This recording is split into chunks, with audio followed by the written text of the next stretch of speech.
Pavitra Menon, I'm a Malayali and I watched the trailer of Sundari. I want to really address this. What's the problem in hiring a proper Malayali actor? हम कम talented होते हैं क्या? वो Mohini atom ही कर रही होती है, ऐसा नहीं होता केरला में भाई. जैसे कि मैं बात कर रही हूँ हिंदी में. I can also speak Malayalam really well. അത് ശരിക്കും പറഞ്ഞാൽ നിങ്ങളുടെ പ്രശ്നം എന്താണ്? നല്ലപോലെ മലയാളം സംസാരിക്കാൻ പറ്റുന്ന ഒരു പെൺകുട്ടി നിങ്ങൾക്ക് എന്താ കിട്ടാൻ ഇത്ര ബുദ്ധിമുട്ടുണ്ടോ? हमने भी बड़े ऐसी चीजें किए हैं 90s मलयालम फिल्मों में when we had to show Punjabis बुले बुले बुले बुले बुले. Now it's 2025.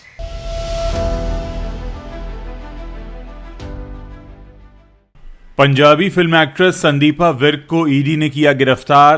सयारा के लिए ईशा मालविया थी मेकर्स की पहली पसंद. ईशा ने खुद बताई सच्चाई. परम सुंदरी में जानवी कपूर के मलयाली बोल सुनकर भड़की पवित्रा मेनन, निकाली भड़ास.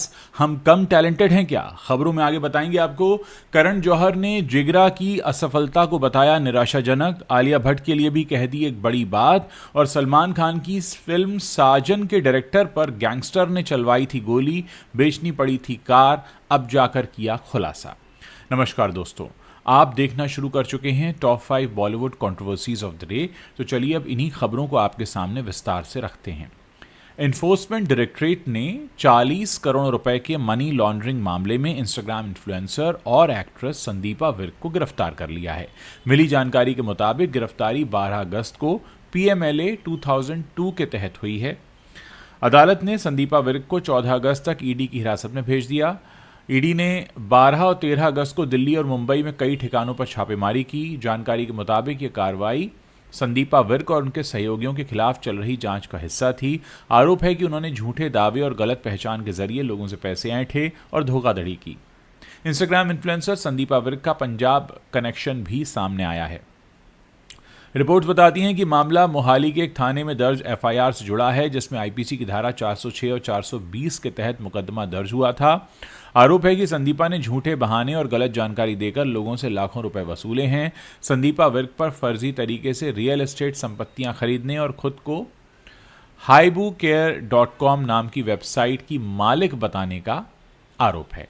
ये वेबसाइट FDA स्वीकृत ब्यूटी प्रोडक्ट्स बेचने का दावा करती थी, लेकिन जांच में पाया गया कि वेबसाइट असल में अप्रूव्ड थी ही नहीं. इसके उत्पाद भी नकली थे.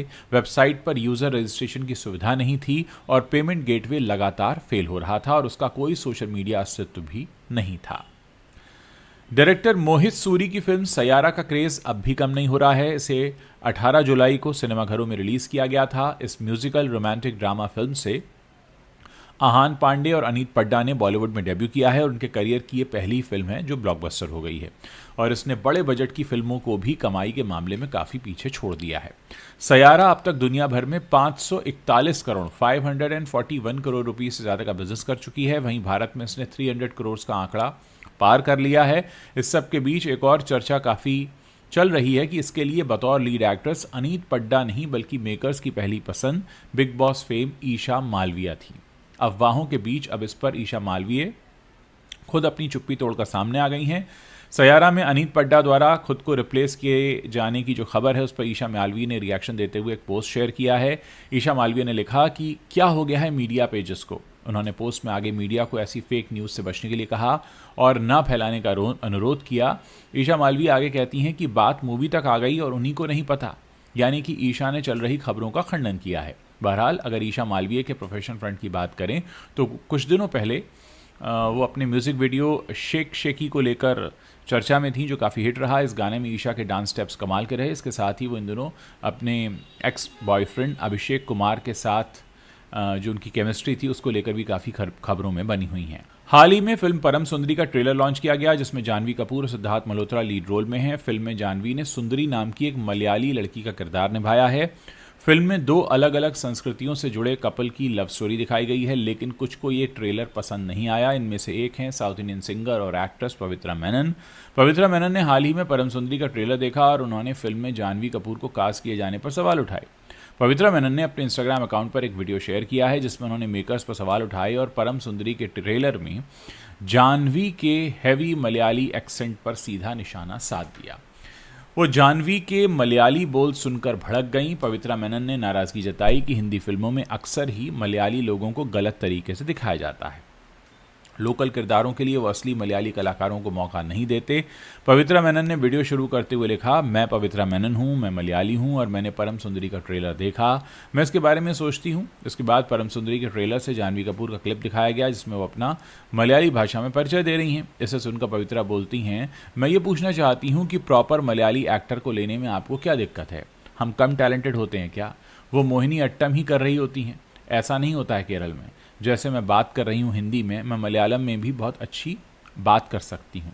पवित्रा मेनन आगे कहती हैं कि हमने भी ऐसी फिल्में की हैं 90s में जहाँ हमने पंजाबियों को ऐसे बल्ले बल्ले करते हुए दिखाया है, लेकिन अब 2025 चल रहा है। अब सब लोग जानते हैं कि मलयाली कैसे बात करता है और वो कैसे रहते हैं। मलयाली आम लोगों की तरह ही रहते हैं। वो हर समय चमेली का फूल बालों में लगाकर मोहिनी अट्टम नहीं करते।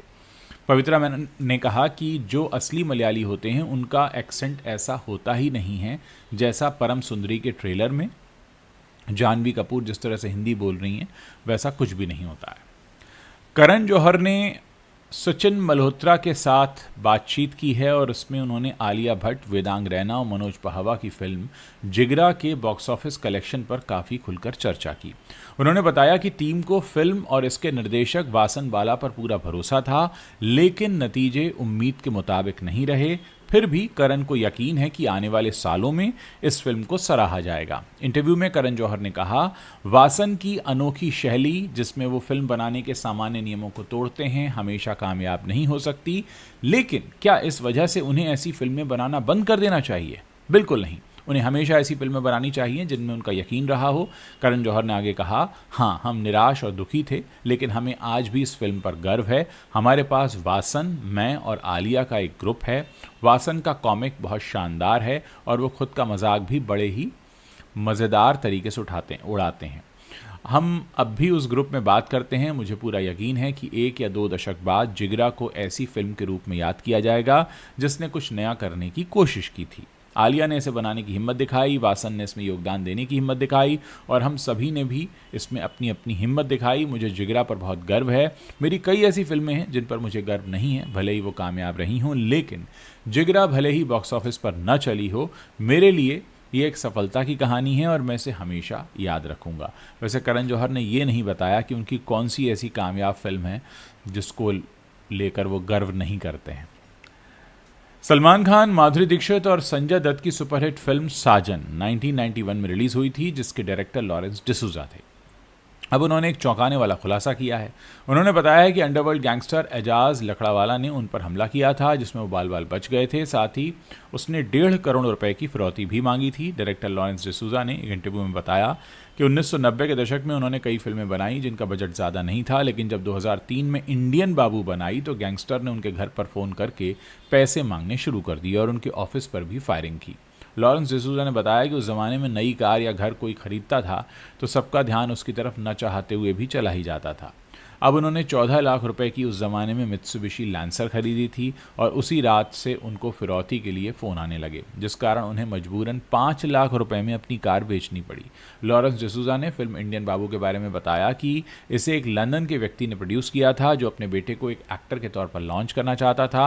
उसने इस मूवी के लिए 4 करोड़ रुपए इन्वेस्ट किए थे और ये बात कुछ गैंगस्टर्स तक पहुंच गई थी, क्योंकि जब वो लंदन से लौटे तो उनको वसूली के कॉल आने लगे। उन्होंने बताया, एक दिन जब मैं सॉन्ग एडिट कर रहा था तो एक फ़ोन आया। वो बोला, मैं एजाज लकड़ावाला बोल रहा हूँ। मैंने कहा, कौन? मैंने नाम ही नहीं सुना था कभी। मुझे लगा कि कोई मजाक कर रहा है, इसलिए मैंने फ़ोन काट दिया। कुछ हफ्तों के बाद जब वो ऑफिस के बाहर लॉन में बैठे थे तभी कुछ बाइक सवार आए और उन पर 2 गोलियां चलाईं। लॉरेंस डिसूजा ने आगे बताया कि गैंगस्टर उनके घर पर लगातार फ़ोन करता रहा और 1.5 करोड़ रुपए की फिरौती मांगता रहा। तो दोस्तों, ये वो टॉप 5 कंट्रोवर्शियल खबरें हैं जो इस वक्त इंटरनेट पर छाई हुई हैं। अगर आपको वीडियो पसंद आ रहा है तो इसे आप अपने दोस्तों के साथ शेयर कर सकते हैं और जाने से पहले हमारे चैनल को सब्सक्राइब करना मत भूलिएगा।